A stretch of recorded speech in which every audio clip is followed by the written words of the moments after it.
ابن قيم الجوزي رحمه الله dadka salaada tukanaya shan buu kala qaado wuxuu yiri qolo salaada ay tukato adduunkan iyo aakhira ilaahay waa ku cadaabi buu yiri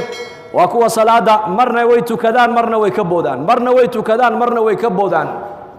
awqadeediyo iyo jawaamicdana kuma ilaaliyaan buu yiri fawaylun lil musallin alladhina hum an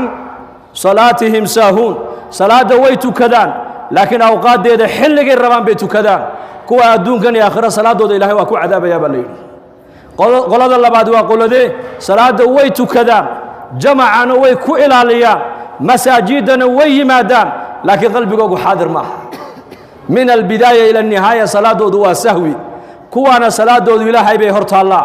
hadduu doono ilaahay waa ku cadaabi haddii uu doono ilaahay waa ugu naxariisan bay culimadu yiraahdeen salaada saddexaad waxa weeyaan uu tukanaya salaada jamciya jamaacadii masjidku ku ilaalinaya laakiin markuu salaada yimaadana wuxuu bilaabaya jihaad buu bilaabaya qalbigiisii buu shaydaanku la tagaya deedna uu ka soo celinaya haddana uu la tagaya uu ka soo celinaya ka salaada intuu la yimideen ilaahay baa u qorayo ka aqbalaya inta ka dhimana ilaahay waa ka cafinaya baa la yiri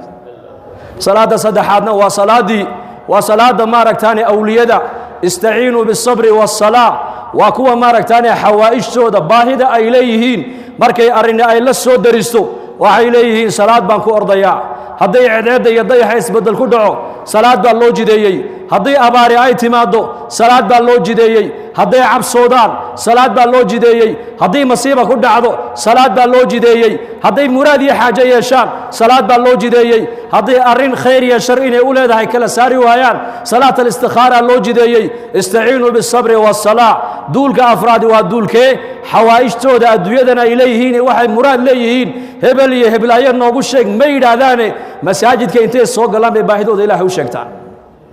salaada shanaadna waa salaadii nabigeena calayhi salaatu wasalaam waa salaadu nabigu yidhi arixnaa biha yaa bilaal kacoo salaada inoogu raaxay ku raaxaysanne xubbiba ilayhi min addunya halaath adduunka waxa yaala saddexba aniga la jeclaysiiyey buu rasuulku yidhi waxaa la jeclaysiiyey atiibu waxa li wixii udugay udgoon